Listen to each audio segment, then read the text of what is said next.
E agora eu quero te convidar para o Evangelho de Lucas, capítulo 1. Diante das emoções aqui, até mudei o rumo para olhar para esse texto de Lucas, porque o texto de Lucas, no começo, no capítulo 1, mostra para nós um momento muito especial, que é o momento do cântico de Maria. O momento em que Maria, ela é tomada de um momento de louvor e de gratidão a Deus, por estar gestando Jesus. E esses dias que antecedem o Natal, são os últimos dias de gestação do Senhor. São os últimos dias, é aquela expectativa da chegada.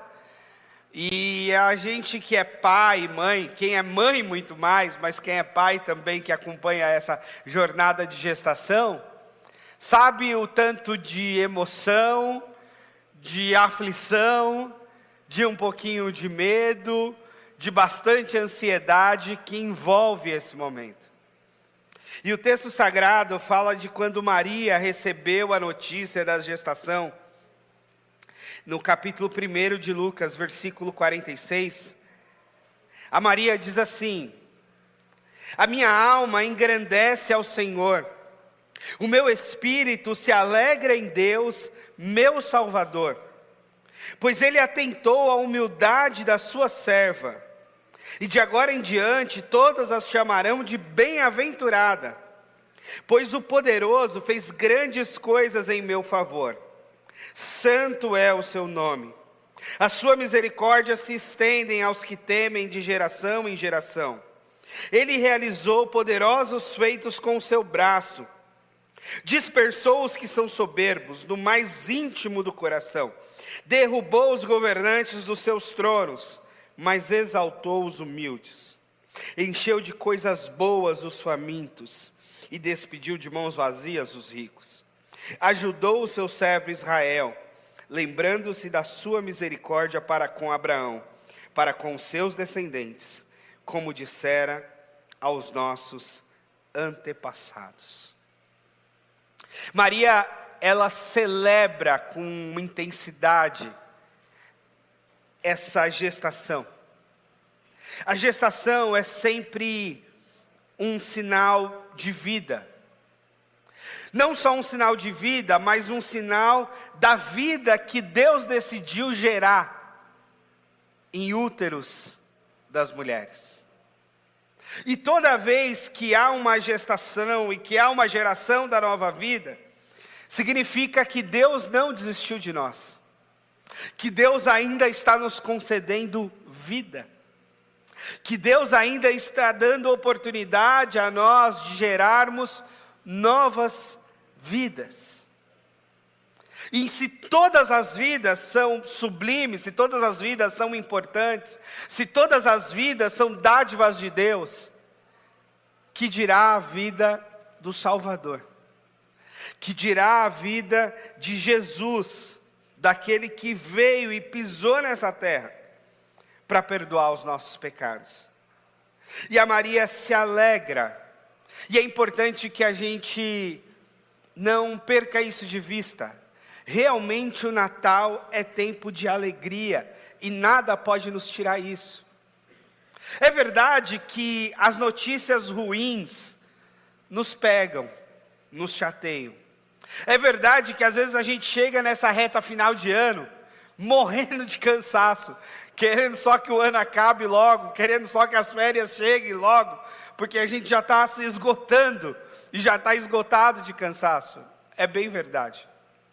É verdade que esses dias, às vezes, nos enchem a cabeça de afazeres e de tarefas, mas a gente não pode se esquecer da alegria desses dias.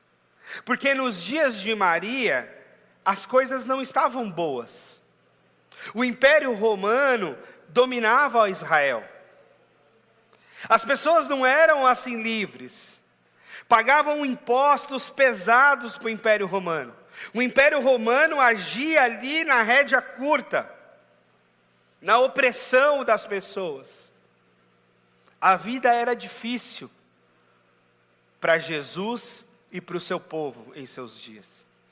Mas, no entanto, quando Maria tem a notícia da gestação do Senhor, ela celebra, ela se alegra. Às vezes eu vejo que as pessoas recebem, às vezes a gente recebe tanta notícia ruim, ou se depara com tanta tragédia, que a gente até se culpa de se alegrar, né? Ela fala, meu Deus, como é que eu vou me alegrar se tem tanta gente morrendo? Como é que eu vou me alegrar se eu estou saindo de uma UTI com bebês doentes, né? Às vezes a gente entra nessa loucura. Não posso me alegrar. Esses dias, fazia tempo que eu não perambulava pelo centro de São Paulo. E aí esses dias eu andei no centro, e tanta criança na rua, ali na Praça da Sé, pedindo comida.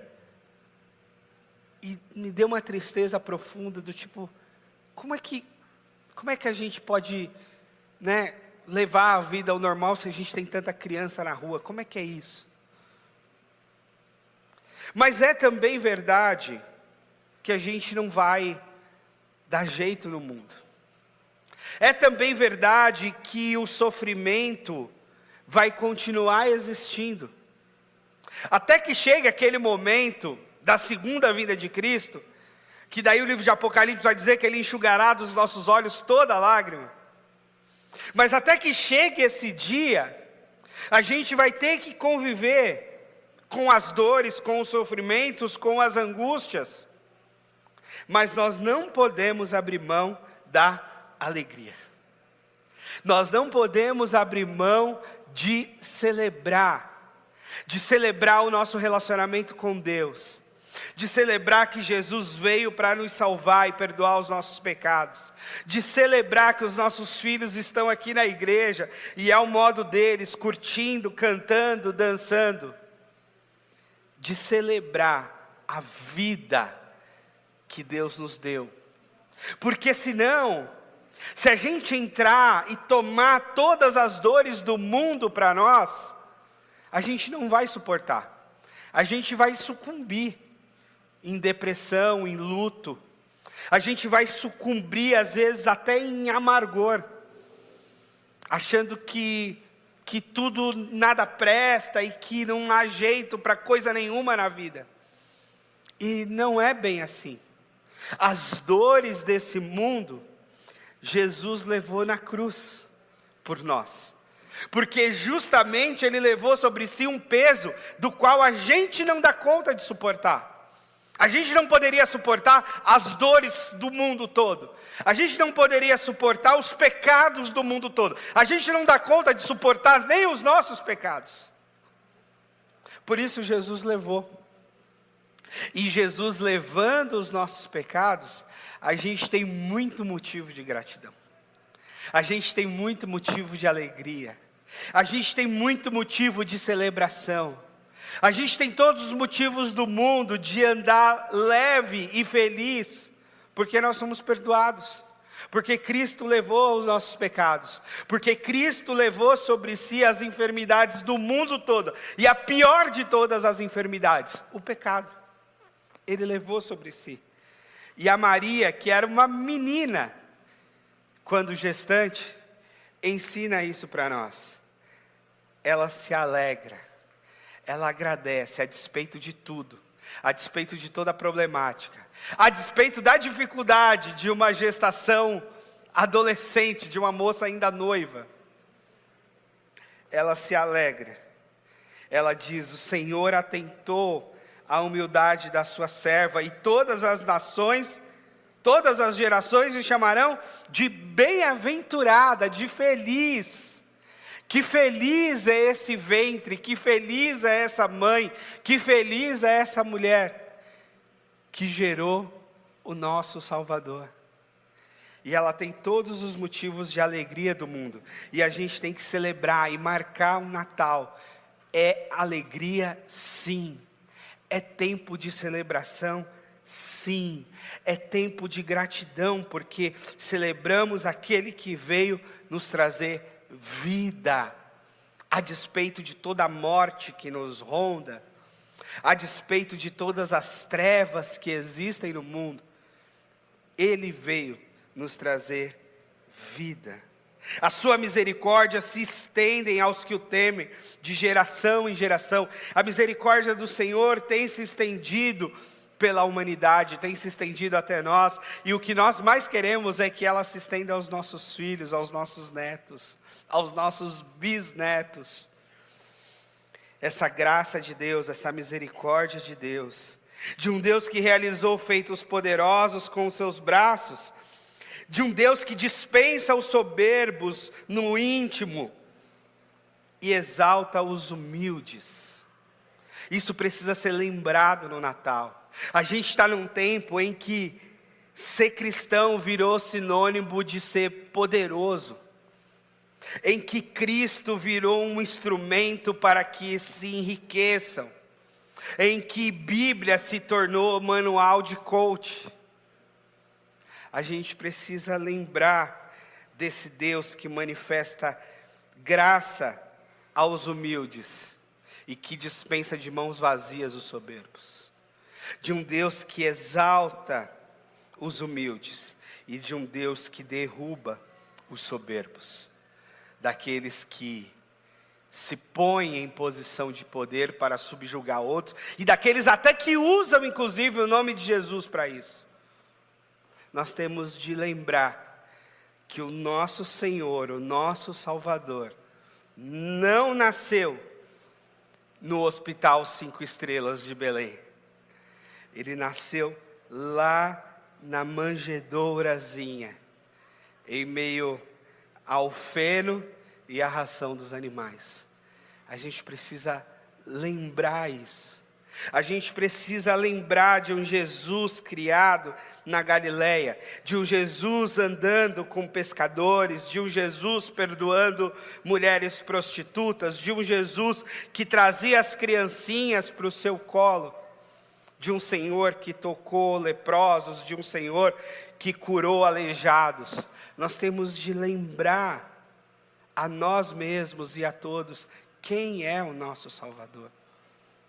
Quem é aquele que deu a vida por nós? A gente precisa lembrar, porque as distorções são muitas. As distorções de Jesus, as distorções do Evangelho, as construções que se fazem variadas.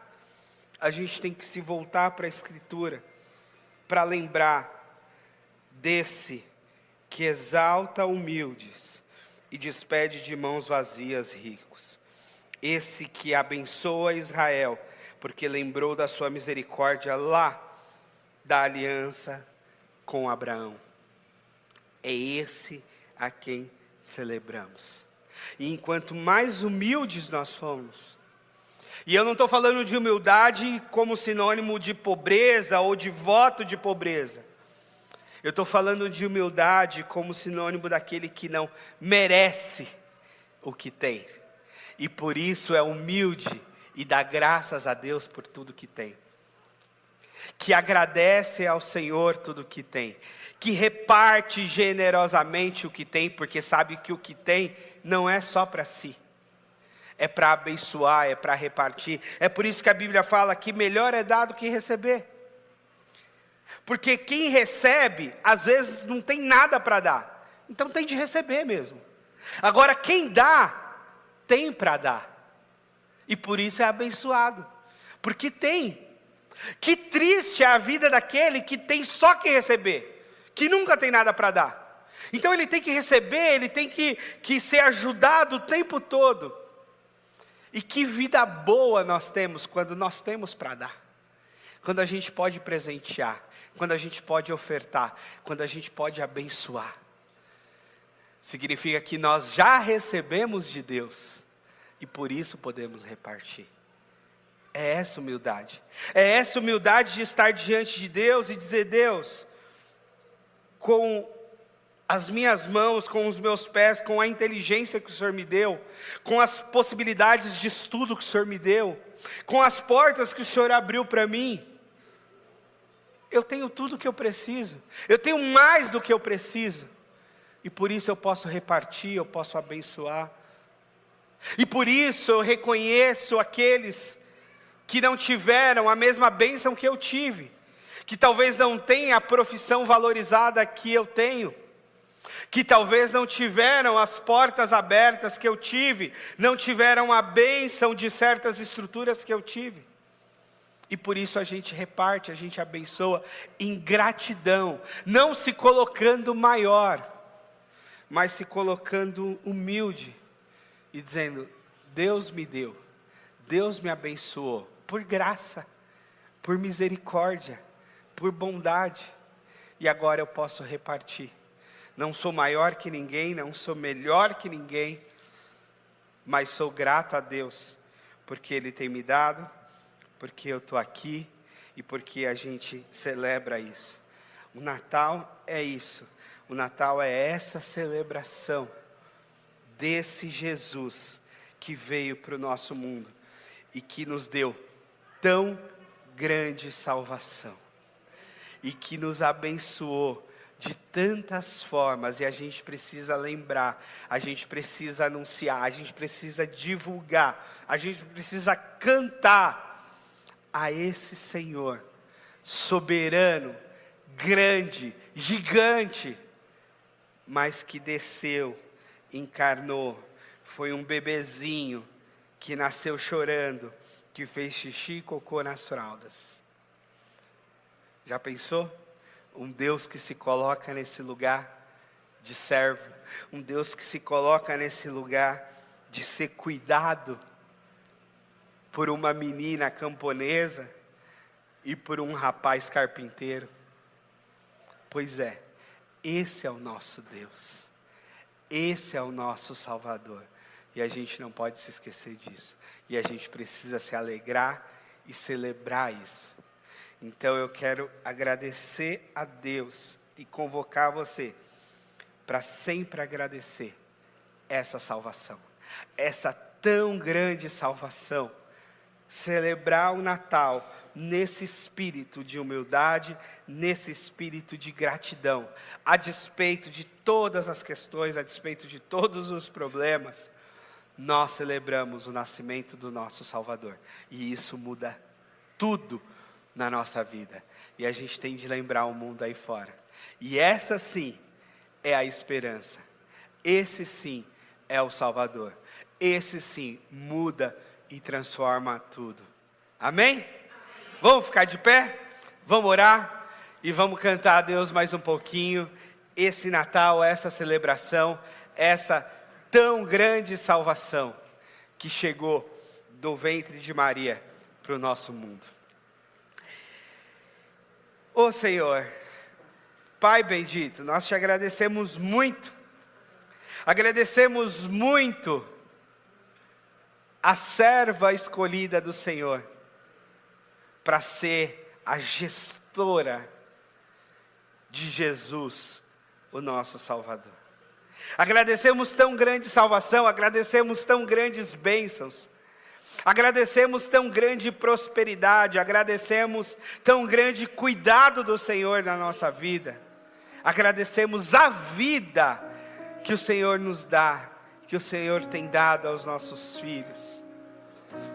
Agradecemos, Senhor, porque a gente não é merecedor, mas a gente recebe a Tua graça, a Tua misericórdia, com gratidão. E a gente reparte essa gratidão com quem precisa. Nos dá corações generosos para isso, para repartir, para abençoar, para não reter a bênção, mas para deixar fluir a bênção do Senhor por meio das nossas vidas, de forma que ela chegue aos nossos vizinhos, de forma que ela chegue aos nossos amigos, de forma que ela chegue aos nossos familiares, de forma que ela se derrame por toda a nossa igreja, de forma que abençoe o mundo em que vivemos, Senhor. Que sejamos marcados, conhecidos, reconhecidos como aqueles que de fato seguem ao Senhor Jesus, que celebram a vida do Senhor Jesus dentro de nós, que celebram o nascimento do Senhor E que o Senhor nasça e renasça de dentro de nós também. Que nós todos tenhamos um pouquinho de Maria nesse aspecto. Um pouquinho daquela que teve Jesus dentro de si. Que nós também tenhamos o Senhor dentro de nós, vivo e ativo na nossa vida, no nosso corpo, para a glória do Senhor, em nome de Jesus. Amém. Que Cristo nasça e renasça na sua vida, no seu corpo, no seio da sua família, para a glória de Deus. Amém. Deus abençoe.